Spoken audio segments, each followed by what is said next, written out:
Hi ladies, I'm Pidge. And I'm Moen. Welcome to the Night Shift Court podcast. We are two shift-working fantasy book lovers and love nothing more than leaving reality behind for a bookish adventure. Join us as we go under the mountain to discuss our favourite fantasy fiction tales and the authors behind them. Come with us to explore the stories, one shift at a time.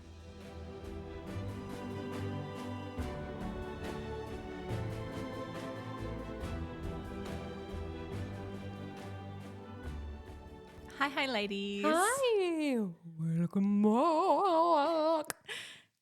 Final episode.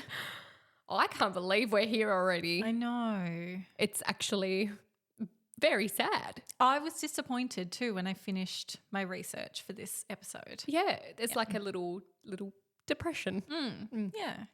So this is episode 25 and we've got chapters 66 to 69. Yeah. And that The brings last us to four. the end of the book.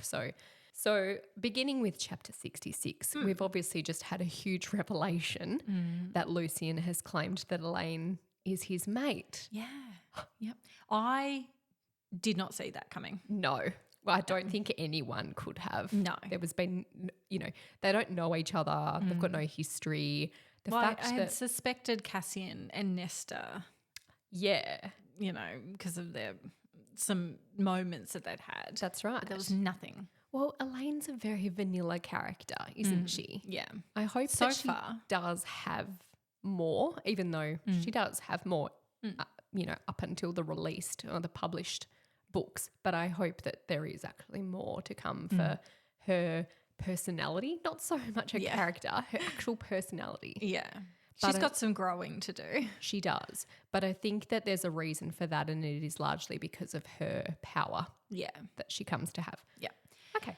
So the king proves that the cauldron is safe. Yes. And the queens are absolutely ready. That's right. Their step forward, ready to have eternal youth. Mm-hmm. Rhys tries to offer the king a bargain in an attempt to be able to escape with their lives. Mm-hmm.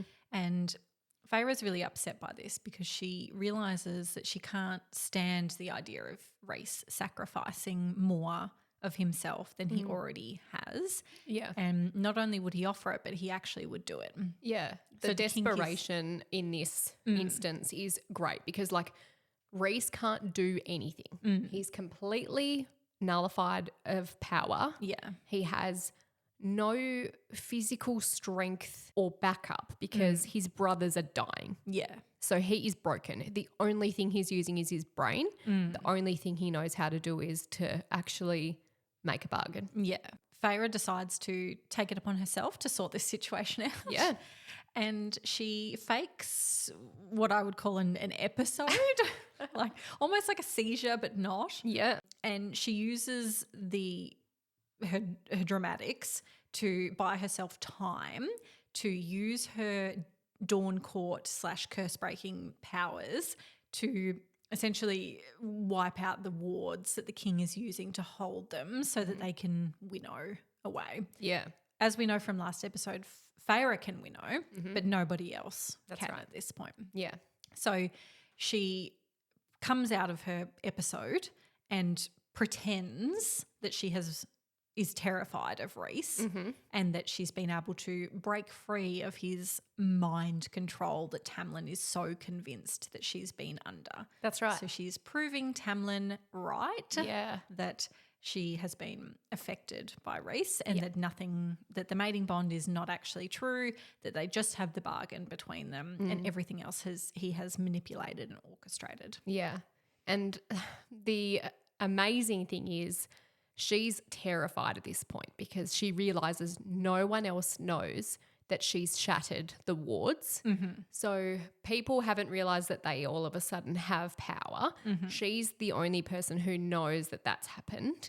The King of Highburn doesn't even know. The guards aren't aware. No one. No. She silently communicates to Moore that she's like, you need to get my sisters out. Yeah, that's and right. this is the only inkling that we have of anything that she's not actually playing that part. It's all subconscious, isn't it? It's all subconscious that Feyre communicates this to Moore. She's attempting to communicate with Rhys.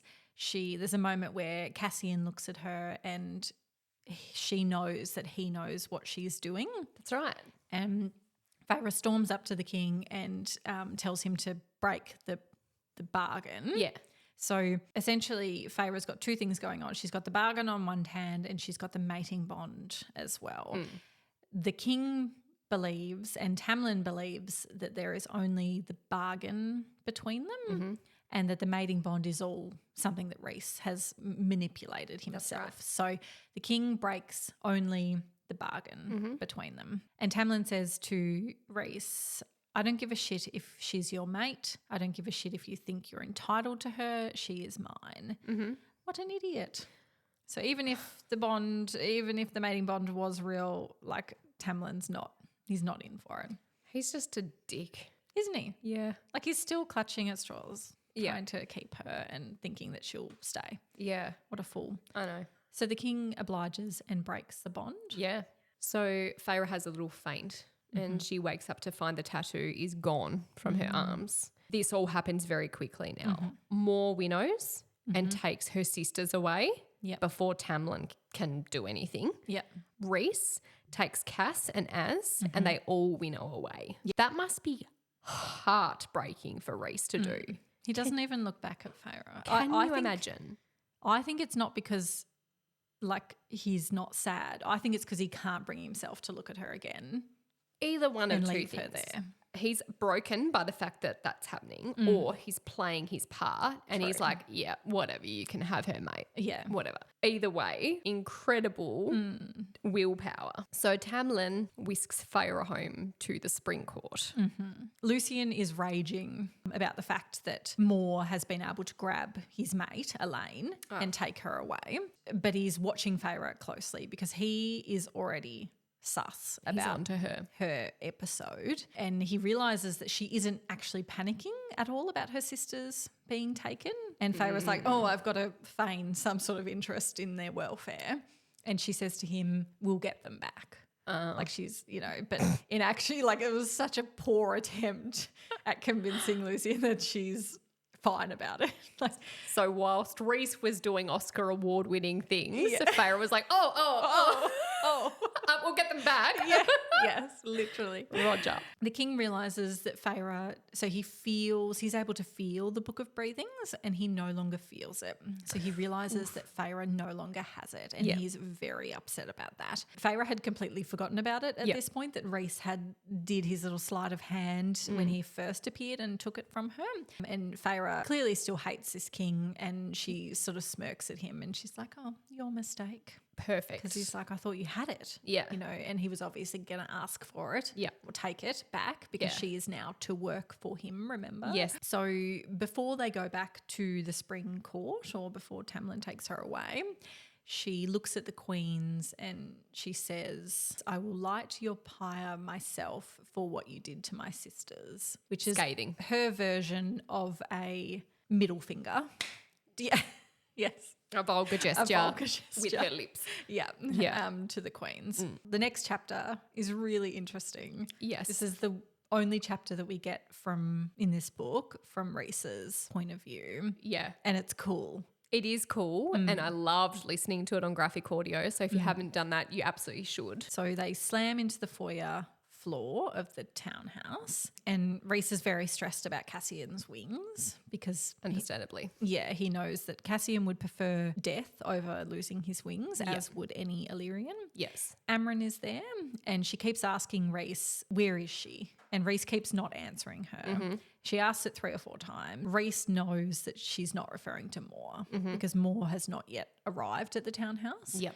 Speak of the devil, she then does arrive. So she's obviously been off hiding Nestor and Elaine somewhere. As you do. Can you imagine that from Nestor and Elaine's perspective, being made fey, being winnowed, which we know is a bizarre experience the first time around, and then Moore, I'm presuming she's taken them somewhere to the House of Wind where they can't escape. Yeah.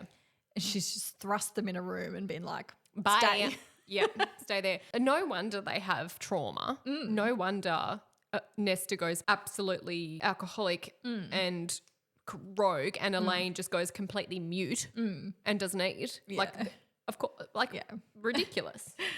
Some more arrives, and the first thing she does is she rips the bolt out of Asriel's chest. And this is one of those moments where it's like when you watch a movie and they do CPR and they're doing just like the worst chest compressions you've ever seen. And you're like, oh, that's not what it's like. Yeah. Ripping a penetrating object out of somebody is the first thing that you not do.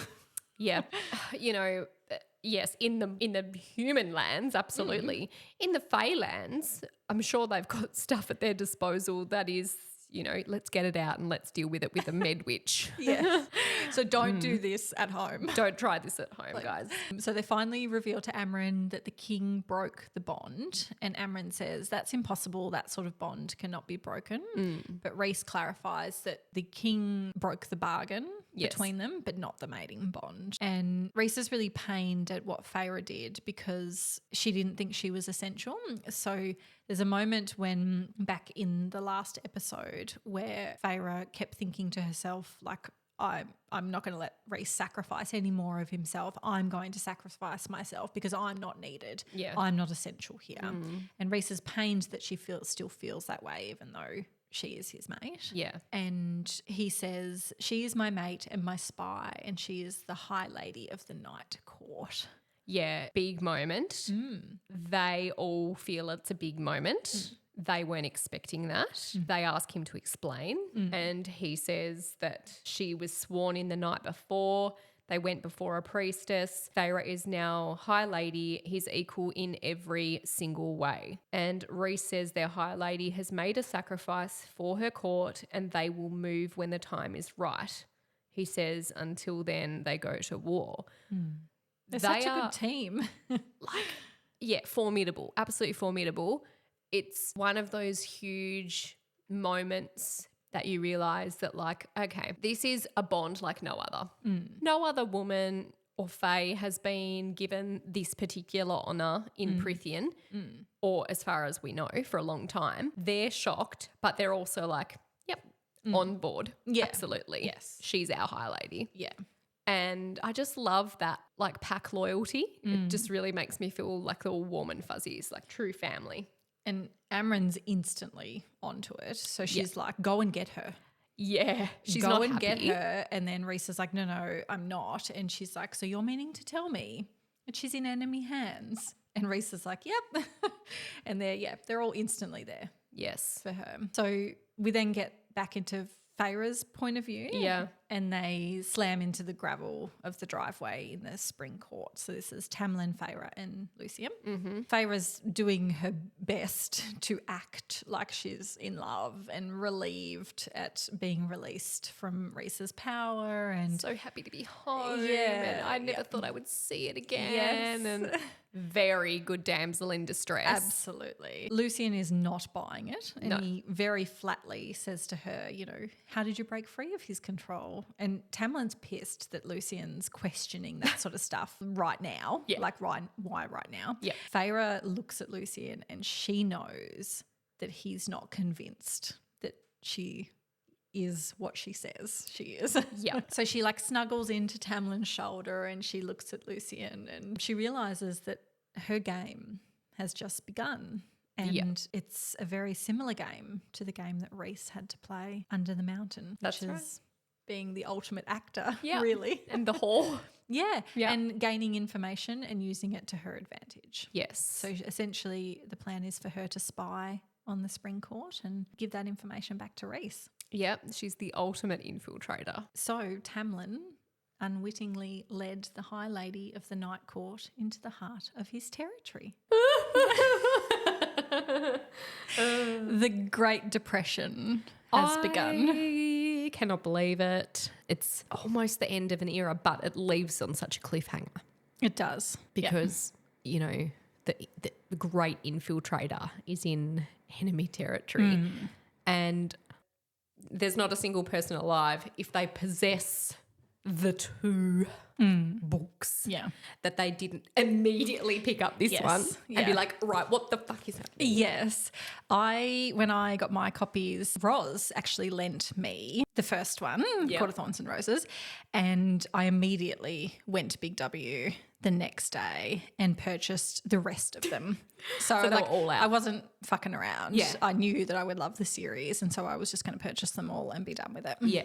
I think that's the thing about the fandom is that I can't relate to those people who genuinely talk about not reading a particular book in the series. Oh, yeah. So that, most people know at this point there's a novella in and amongst this series that is, in my opinion, a very important part of the series. Yeah.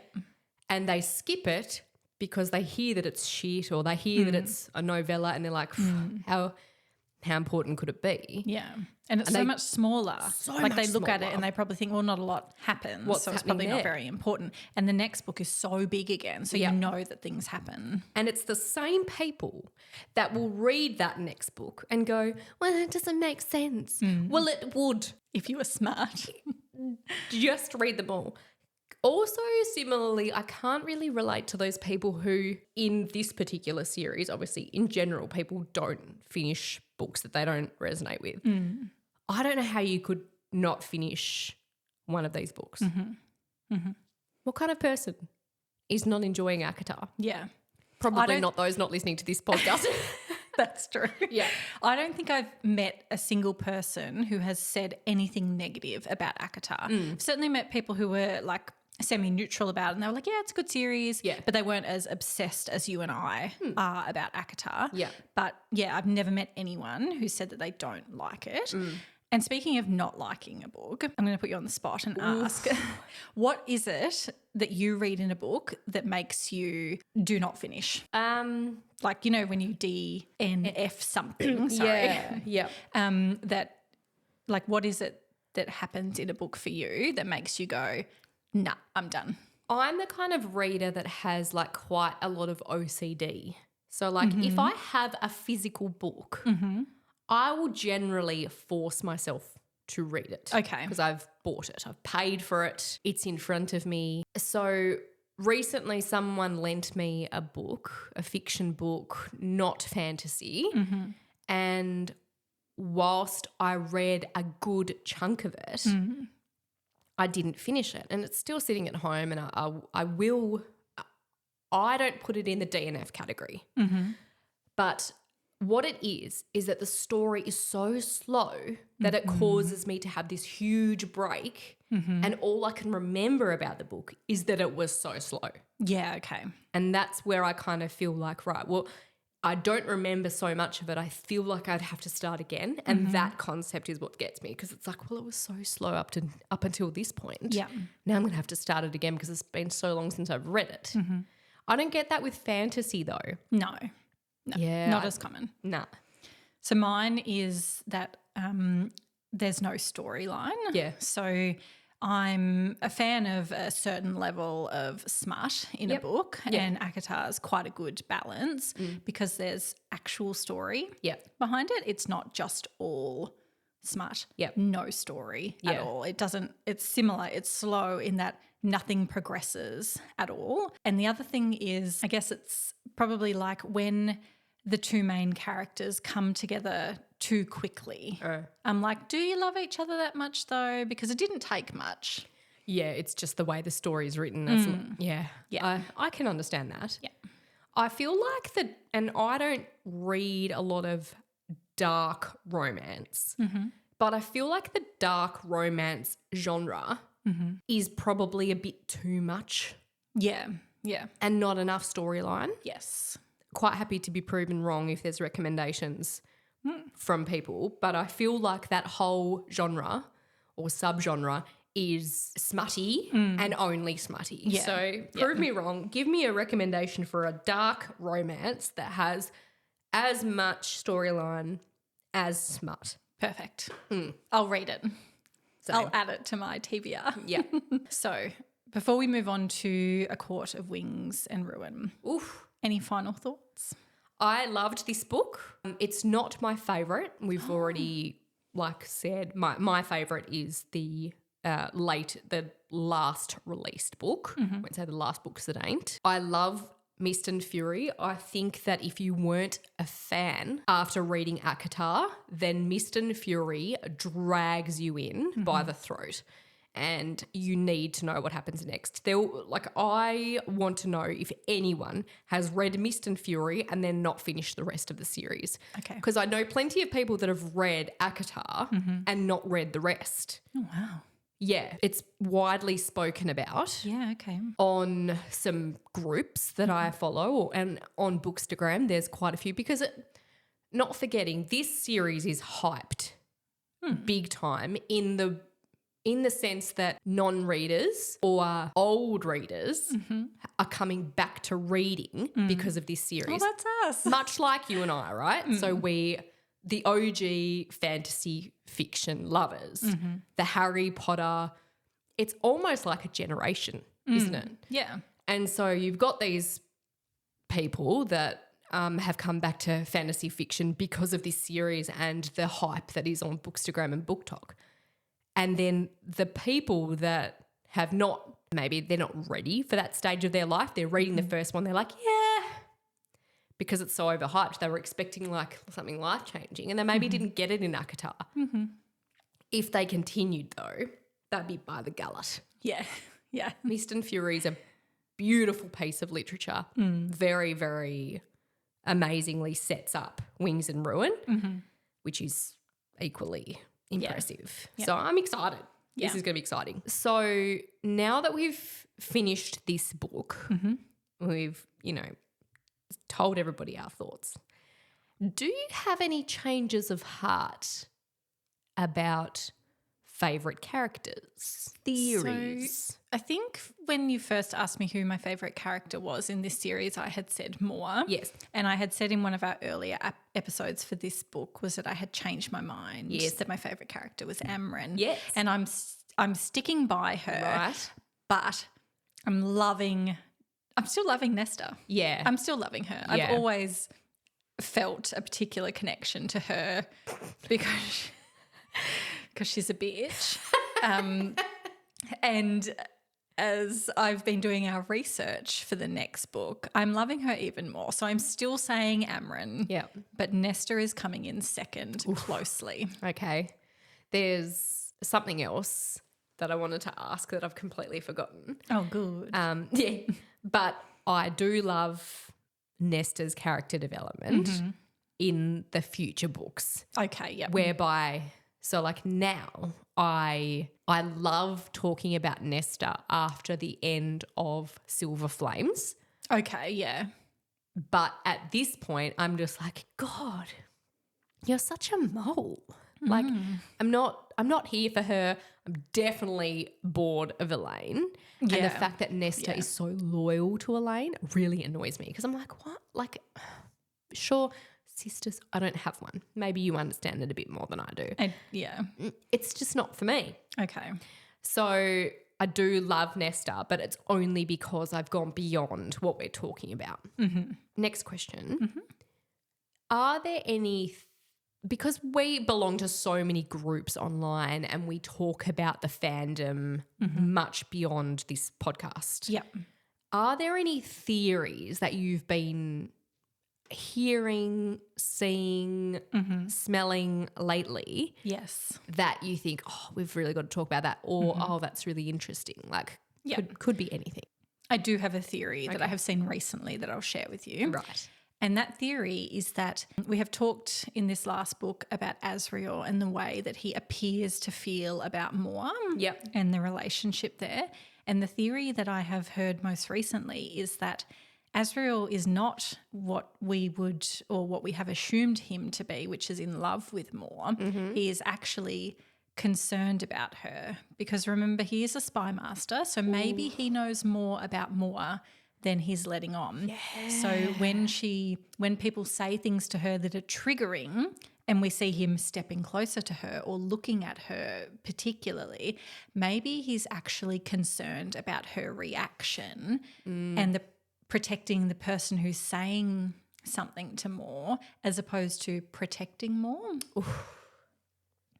That's actually quite insightful because there's like guaranteed to be some twist with more. I think so too. There's obviously something big coming with all of the interviews and all of the chatter and stuff. There's look, I think this myth was debunked, or this theory was debunked, is that there was chatter about a year ago that Sarah J. Maas had indicated in an interview that one member of the inner circle would betray the inner circle. Yeah. Now, there's no proof of any of that online. But if someone was to betray the inner circle, I think it's probably going to be more over Amren. I feel like betrayal is not in Amren's journey. I think that she's definitely something else and somewhere else perhaps. But I think the betrayal part, if that is a thing, if that does come to fruition, will come from more. See, I have read the entire series, and I can tell you that betrayal happens by everybody to the inner circle. Yeah. In some way or another, everybody betrays the inner circle in one way. So there's part of me that believes that Sarah probably said that, but then the other part of me is like, knowing what I know, it's already done. Yeah. The other theory that I wanted to share with you, and it does leach over a bit into the next book, however, is that consider this. Moore and Eris are mates. Ooh. Okay. Not hard to believe. She has wanted freedom, the only thing that she's never had in her family, because she was controlled growing up. She was given to Eris, and she's desperately seeking freedom in her life. Yep. She asks that of him when he dumps her on the border at the court. So she's there, and he actually grants her the freedom that she wants by leaving her there. So like rejecting the mating bond, or you think it's just there, but he's like, off you go. She's begged him for freedom, the one thing that, she's never had and the one thing that she wants in her life. And so he's gone, go. Okay. And knowing what you know in the third book about, we will talk about it in the third episode. Yes. But knowing, I'm making the eyes at you, knowing what happens, does that make even more sense about after? After. Yeah. Okay. We'll talk about that in the future. There's one theory that I heard not 2 days ago that intrigued me. Okay. And there was a strong argument against it being debunked. Okay. Receiving. It's very wild, very far-fetched that Rhys and Amarantha have a child together. Right. 50 years under the mountain. Obviously, we know the argument against this being completely debunked is that Fae have children a lot more infrequently than humans do, right? It's not, they don't conceive easily, they don't conceive multiple times during their life, blah, blah, blah. Yep. But 50 years is a long time. They had a lot of sex. That is a theory that Rhys and Amarantha have a child. What a spoiler. Like what that would upset the apple cart. Wouldn't it? I don't particularly believe it. It's not something that I think could be a thing, but I did hear it and I was like, oh, interesting concept. It would really fuck things up. Yeah. Yeah. I think it would also depend on whether he knew about it or not. Yeah. Like if he didn't know about it, that would be really devastating to him. But if he did know about it and hadn't told Feyre, that would be devastating to her. Yeah. It would break them. And like as much as I don't want to believe it, the endings of series with like fated mates, I love it when they stick together and everything's hunky-dory. That's not a writer's reality, is it? They kind of want to cause a bit of devastation. We're going to get it from somewhere. People are going to die. People aren't going to be with their mates. But is Sarah going to leave Rhys and Feyre alone?